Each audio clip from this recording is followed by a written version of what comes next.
անկեղծ ասած հավաքից մեծ ակնկալիքներ ունեմ, որովհետև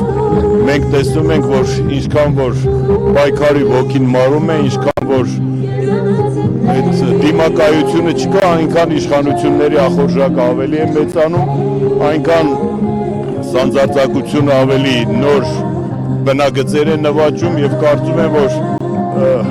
բոլորը մի կողմ պիտի դնեն իրենց տարաձայնությունները եւ կարողանան այս ազգի նկարագիրը գոնե կարողանան պահպանել, քանի որ մենք ընկել ենք կարծես թե արժեքների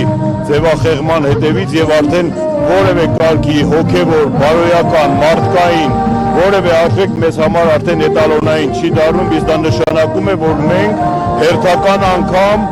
ու կորցնում ենք մեր նույնականությունը, կորցնում ենք մեր էտալոնային արժեքներին, նաև իդեմս այսօրվա կալանավորված Սամվել Կարապետյանի սրբազանների եւ կենցաղային մակարդակի, հանցագործի մակարդակի հասցնել ազգային մեծ բարերարի, սրբազանների ներկայացնել այս կամ այն հանցագործությունների քողի տակ, կարծում եմ դա ուղիղ հարված է ուղղված մեր ազգային բուրգի կազմաքանդմանը, կարծում եմ, որ կարելի է մեկ բռունց դառնալ եւ գիտեք ինչ ալտերնատիվ օրակարգ ձևավորել եւ ցույց տալ, որ այս ժողովուրդը այն ժողովուրդ չի, որի հետ կարելի է այդպես վերաբերվել։ Ըստ ձեզ հնարավոր է լուսանկարներով, ժամկետանց դիվանագիտական անձնագրերի լուսանկարներով, սրբապատկերների, ինչ-որ հանգանակությունների լուսանկարներով վարկաբեկել եկեղեցին։ Գիտեք ինչ, ես այնպիսի այդ սարքելու գործ կարելու մեքենայի միջով է անցել, ամեն ինչով էլ կարելի է, օդով էլ կարելի է հանցագործություն, կարելի իհարկե իմ դեմ ստեղծված քրեական գործը, մնացած բոլոր շինծու քրեական գործերը, դրանք բոլորը օդից վերցրած, մեծամասնությամբ օդից վերցրած քրեական գործեր են, որոնցով ցանկացել են մեծ փուչիկ ստեղծեն եւ մարդկանց ներկայացրեն իբրև հանցագործներ։ Արնաստանյան, երեկվա համացանցում տարածված ձայնագրությունը արդյոք լսել եք, եթե պարզվի, որ դրա բովանդակությունը համապատասխանում է իրականությանը, ձեզ համար դատապարտելի արարք է դա, թե ոչ, եւ այնուամենայնիվ ինչ նպատակի հետո պնդում իշխանությունը 2 տարի առաջվա տեղի ունեցած ձայնագրությունը, այսպես ասած, այդտեղից պիտի սկսել իշխանությունները փոխանակ զբաղվեն երկրում հանցավորության դեմ պայքարով, փոխանակ զբաղվեն օտարերկրյա գործակալական կեղտոտ ցանցերի դեմ աշխատելով, լծված են միայն իրենց հետ անհամաձայնություն հայտնած անձանց խմբերի, ինստիտուտների դեմ պայքարելով եւ 2-3 տարվա վաղեմության ձայնագրությունը հենց դրա մասին է վկայում, դրանք կարծում եմ կենցաղային բնույթի խոսակցություններ են, որ ցանկացած ղեկավար, ցանկացած իր աշխատողի հետ կարող է ունենալ եւ չեմ կարծում, թե իշխանությունները, երբ որ հորդորներով, երբ որ կոչերով հանդես են գալիս, նույն բնույթի խոսակցություններ չեն, երբ որ իրենց համակիրներին հրավիրում են այս կամ այն միջոցառմանը Ես իրավական, գիտեք ինչ, այս երկրում իրավակարգը այն կարգի աղճատված վիճակում է, որ իրավական գնահատականներ տալը ամենաանշնորհակալ գործն է, հետեւաբար դա ես կթողնեմ ովքեր որ փորձագետներ են, ովքեր որ պատրաստում կաթողիկոսի դեմ բնականաբար, եթե ուղիղ ցուցում կա, եթե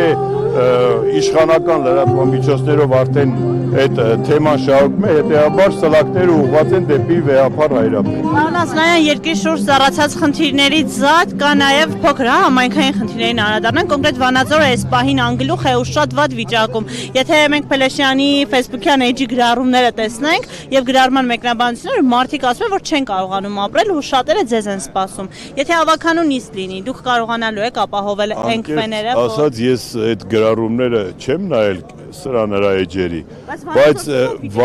բայց որոշ գրառումներ տեսել եմ կապված ավականու նիստի կամ թույլտվության դատարանների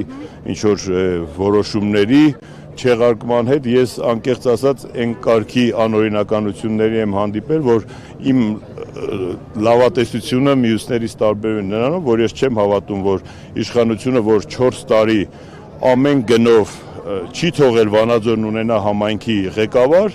չեմ կարծում, թե այսօր ինչ-որ հետ քայլ է կատարել ու կարելի է մտածել կամ ավականու նիստի կամ չգիտեմ, քաղաքի ղեկավարման, կառավարման մասին այս պայմաններում, որովհետև դրա համար որևէ թե օրինական, թե բարոյական նախադրյալ այս պահին չկա, իսկ մնացած այդ բոլոր կողքի խոսակցությունները կարծում եմ ժամանակավրեպ են, ժամանակը գա, երբ որ երկրում կվերականգնվի իրավակարգը, սահմանադրականությունը, մենք եւ մնացած այն մարդիկ, ովքեր որ հակված են մեր երկիրը տեսնեն օրինական հունի մեջ, սահմանադրական հունի մեջ ապրելով, այն ժամանակ կմտածենք, թե այս գործողություններին ինչ իրավական գնահատական տրվի եւ ինչպես կանգնեցվի այս անպատժելիության էսկալացիան։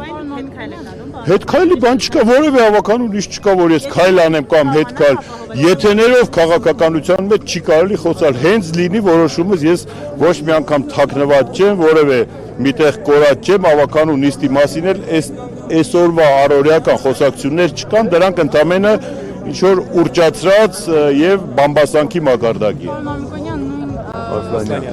Ներողություն, պարոն Ասլանյան, նույն խոսակցությունների շրջանակում ասում է, որ հնարավոր է Վանաձորում արտահերթ ընտրություն լինի, հաշվի առնելով, որ մեկ անգամ Վանաձորցին արդեն ընտրել է ձեզ, այս անգամ հնարավոր ընտրությանը կմասնակցեք։ Գիտեք, արտահերթ, հերթական, դրանք պիտի լինեն օրինական ընտրություններ։ Ես որևէ տեղ չեմ խուսափում, չեմ փախչում, ես չեմ կարծում, թե այսօր արտահերթ ինչ-որ գործողությունների ստեղծված իրավիճակ կա, որ կամ մասնակցենք կամ չմասնակցենք, մենք մասնակցում ենք այնտեղ, որտեղ հարմար են գտնում մասնակցելու, մենք կանգնած ենք մեր ժողովրդի քվեի կողքին, որևէ հետքայլ, որևէ պարագայում չի կարող լինել։ Հետևաբար դրանք եթեներով կլինեն, չլինի, կարծես թե ինձ մեկը իմ հետ խորհրդակցել է, երբ որ ինձ տայել են 2 տարի 7 ամիս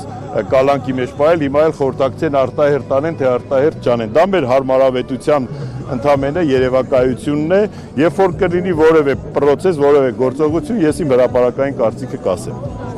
Խնդրեմ։